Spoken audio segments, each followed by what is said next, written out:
Donc, je m'appelle Bamba Allo.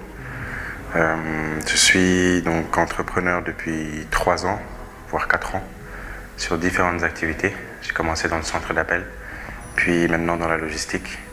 Et voilà, donc je suis sénégalais, entrepreneur, voilà. J'ai créé PAPS il y a 1 an, 1 mois maintenant, avec une idée simple, c'était de pouvoir livrer de manière efficace, de manière fiable, et de pouvoir répondre à des besoins finalement qu'on détecte chez le particulier, également chez l'entreprise en termes de transport.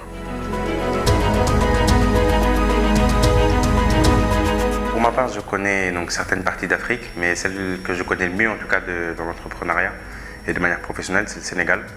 Je trouve que c'est très dynamique. Je trouve qu'on a une génération là de jeunes entrepreneurs très talentueux qui évoluent dans différents secteurs. Moi, je prends mon secteur par exemple. Des sociétés comme Tchak Tchak ou Sen Express ont été créées par des entrepreneurs qui sont très bons. Et aujourd'hui, voilà, nous, on est arrivé justement en suivant ce qu'ils ont pu faire et en apportant la valeur ajoutée qu'on peut apporter aujourd'hui sur d'autres parties.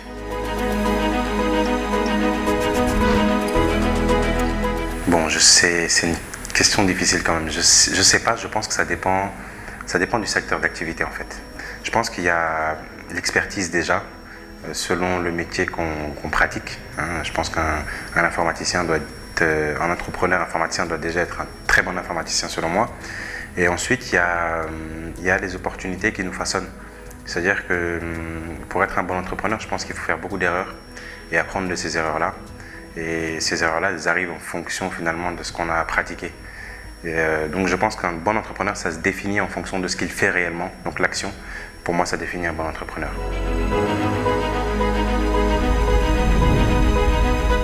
Le défi de l'entreprise, il est, je dirais pas de révolutionner la logistique, mais plutôt de rendre accessible la logistique, la rendre accessible aux sociétés de manière beaucoup plus simple et moins orientée métier logistique, et de la rendre accessible aux particuliers également, en leur permettant de gagner du temps sur des choses finalement qui peuvent ne pas leur apporter de grosses valeurs ajoutées dans leur vie. Par contre, on se rend compte qu'on a une démographie qui est faite d'une certaine manière, qui nous pousse à perdre du temps parfois pour des choses inutiles. Je pense à quelqu'un qui doit aller aux impôts ou quelqu'un qui doit aller récupérer des papiers en ville, c'est toujours compliqué.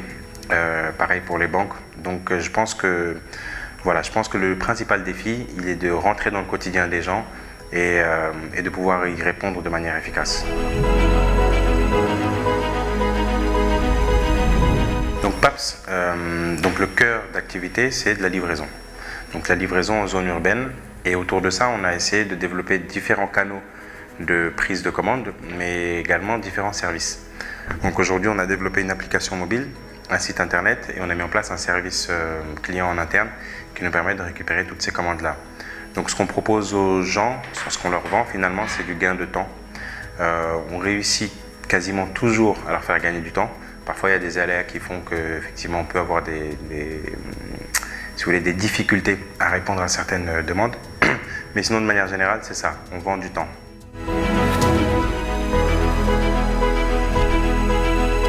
L'idée, elle est venue, comme ce que je disais au départ, par action finalement. Donc moi, lorsque j'étais dans mon centre d'appel, j'ai eu une opportunité pour vendre des abonnements téléphoniques. Donc j'ai vendu ces abonnements pour mon client et on a fait un bilan à mi-chemin. Et on s'est rendu compte qu'on vendait beaucoup au téléphone, mais qu'on n'encaissait pas beaucoup. Et on a essayé d'analyser la cause et on s'est rendu compte que le fait de pousser les gens à acheter un abonnement au téléphone, donc de manière finalement distante, et ensuite de leur dire de venir en agence pour récupérer cette puce-là, c'était contraignant pour eux. Donc on a essayé la livraison de ces puces, donc avec différents acteurs, que j'ai cités d'ailleurs auparavant et d'autres, et on s'est rendu compte que là on vendait plus. Après, il a fallu continuer à vendre plus, mais il a fallu également réorienter sur certains points qui étaient peut-être difficiles à l'époque à gérer avec un prestataire. Donc on a décidé d'internaliser cette fonction, et lorsqu'on a internalisé, on s'est rendu compte que finalement on a eu des demandes très variées. Et la première société qui nous a fait confiance, ça a été Orange, et on a commencé pour eux à livrer et à avoir du volume. Et à partir de ce moment-là, on s'est dit qu'il y avait peut-être quelque chose de plus professionnel, ou en tout cas un investissement plus profond qu'il fallait avoir de ma part. Et donc je m'y suis mis. Ensuite, on a développé une application qu'on a lancée en septembre. Et jusqu'à présent, on écrit toujours cette histoire. Notre cœur de cible aujourd'hui, il est assez varié. Mais sur les deux marchés qu'on a, donc B2B et B2C, je dirais que finalement, c'est l'actif. Donc la personne active qui vient en zone urbaine et qui a très peu de temps pour elle.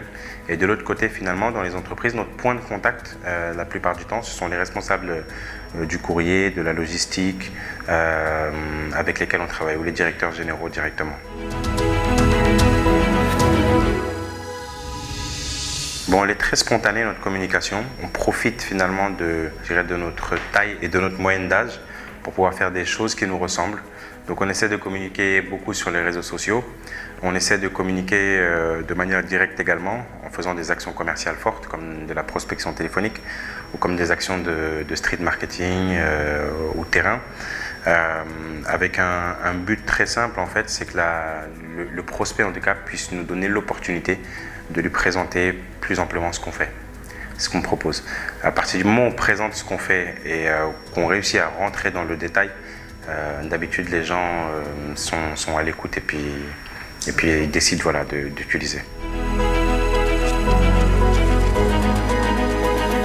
En fait, on a un business model qui est fait soit à la performance, je parle par exemple pour de la distribution ou pour lorsqu'on place des ressources, c'est-à-dire qu'on a un objectif à atteindre, on l'atteint et on est rémunéré, ou on a un business model sur la partie applicative qui est en deux parties finalement, où on a des partenaires qu'on référence d'un côté et de l'autre côté on a le client et on les met en relation, donc on est rémunéré sur cette partie-là et également sur la livraison, on est rémunéré à l'acte selon finalement la localisation du client.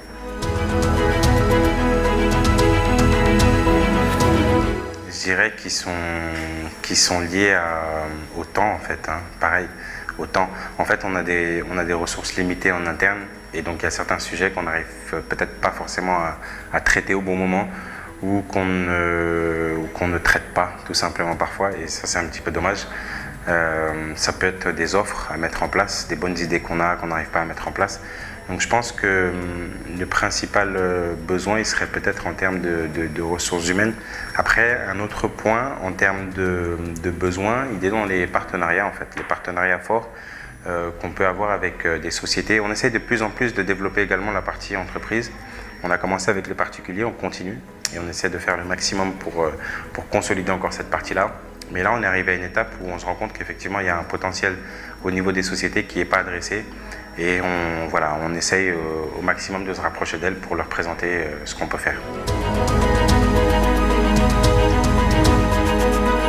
À partir du moment où on se dit en tout cas qu'on peut permettre aux gens de gagner du temps, finalement il y a énormément de sociétés qui peuvent rentrer dans ce modèle-là.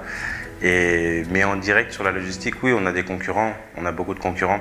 Comme j'ai pu citer plus haut Cher ou Elage de Sun Express, on a des concurrents avec lesquels on essaie finalement de créer des synergies. Et voilà, moi je pense que s'il y a du business pour eux, il y aura du business pour eux. Parce que finalement, ce qu'ils peuvent faire, c'est éduquer la population à utiliser certains types de services et que le choix du client, il se fait finalement sur la qualité. La géolocalisation, en fait, c'est une des fonctionnalités phares qu'on a proposées en septembre, qui était de dire on permet à un client de prendre sa position et une fois qu'il a pris sa position, ça nous facilite l'acheminement de son colis. Lorsqu'on a sorti cette première application-là, avec cette seule fonctionnalité, on s'est rendu compte que ce n'est pas ce qu'attendait le client finalement. Le client, il souhaitait être éduqué un petit peu plus sur...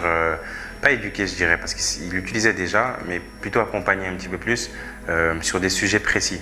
Donc on est parti à contresens et on a dit on va peut-être s'inspirer de ce qu'ont pu faire les sociétés d'e-commerce en référençant des produits, référençant des articles, mais plutôt référencer finalement tout ce qu'on peut faire nous.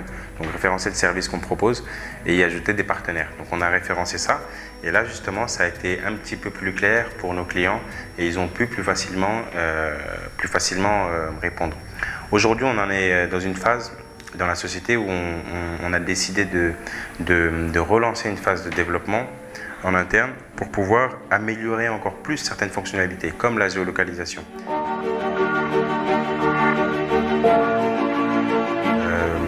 En fait, on essaie de les balayer très vite.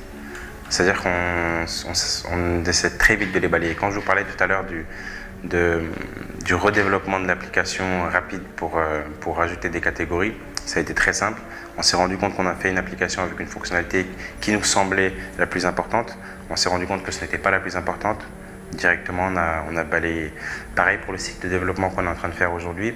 On pense qu'il faut, et c'est ça l'action au final, ce que je disais, il faut lancer quelque chose, lancer et l'améliorer. Personnellement, les obstacles, ils sont dans l'entrepreneuriat au Sénégal, ils sont quand même assez présents. Ça peut être des obstacles, des pseudo-concurrences, tu vois.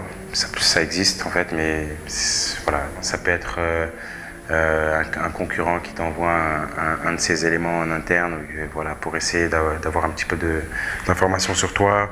Ça peut être des clients qui ont des difficultés à payer, donc toi, ça peut te mettre dans des difficultés finalement, toi aussi, à payer. On est satisfait de ce qu'on a fait jusqu'à présent, mais on n'est pas... Je suis assis là, mais je ne suis pas sur mon fauteuil posé non, on est vraiment dans un deuxième challenge qui ne se voit pas. Et dans un an, bon, l'objectif, s'il est déjà en termes de nombre de clients utilisateurs, de l'augmenter, mais en termes de produits, de se rapprocher encore plus de l'idée de base. Voilà, l'idée de base que j'ai, l'idée de base que j'avais en démarrant. On va essayer d'y arriver. Cette idée, on ne l'a pas encore. On y arrive de plus en plus, on ne l'a pas encore, mais je pense qu'avec un peu de temps et en utilisant les moyens de manière intelligente, on pourra y arriver. En fait, il est dit dans le Coran, tu vois, par exemple, pour citer, il est dit qu'en fait, on ne change pas l'état d'un peuple avant que celui-ci ne se change. En fait, moi, ce que je comprends par cette phrase-là, il est qu'on a ce qu'on mérite, finalement, tu vois. Et il est qu'on a... Et c'est les difficultés qu'on ressent nous en tant qu'entrepreneurs, c'est on travaille pas avec, pour la plupart on ne travaille pas avec l'État, en tout cas pas encore. Mais pourtant on a d'énormes difficultés sur des détails et sont souvent liés à la personne en fait, ou au fond de la personne, comment la personne est. Je dis pas qu'on est tous mauvais, et je dis bien un grand on parce que je m'inclus dedans. Et je me dis que parfois peut-être qu'on ne prend pas assez nos responsabilités et qu'on ne décide pas pour nous-mêmes. Oui, bon, les taxes, bon, elles sont... Déjà, il y a les taxes, et puis dans un métier comme le nôtre, il y a les taxes, et puis après, il y a les policiers qui t'arrêtent toutes les 5 minutes. Donc c'est double taxé. Avec les policiers, maintenant, on a trouvé la solution. J'ai beaucoup râlé sur ce cas-là, mais en fait, tu vois, je râlais sur ce cas-là, alors que finalement, à l'époque, je n'avais pas de plaque d'immatriculation. Donc, à qui la faute ? C'était de ma faute, totalement. Donc aujourd'hui, voilà, on a moins ce problème-là. Les taxes qu'on paie, on est pour les payer si on a la possibilité de les payer. Après, parfois, voilà, ça fait 1 an. Ça serait bien, je pense, qu'on nous laisse un peu voilà, respirer pendant quelques années. 1 an, 2 ans. Déjà passer le cap des 2 ans à 2-3 ans pour voir si on continuera. Et après, à partir de là, commencer effectivement à nous taxer.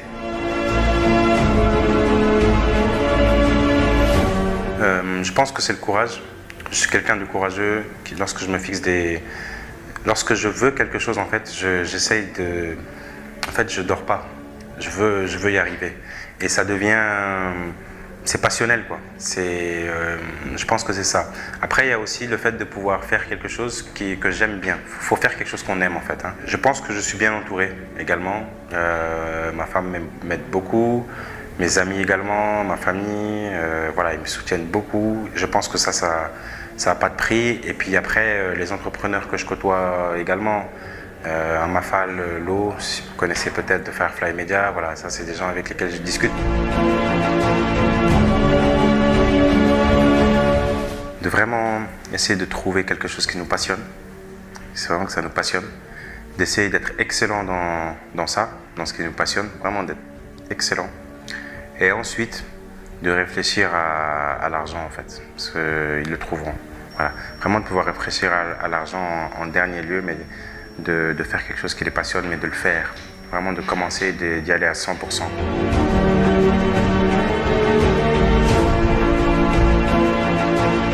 Le mot de la fin, bon, ce serait utilise PAPS, voilà, la prochaine fois que tu en auras l'occasion.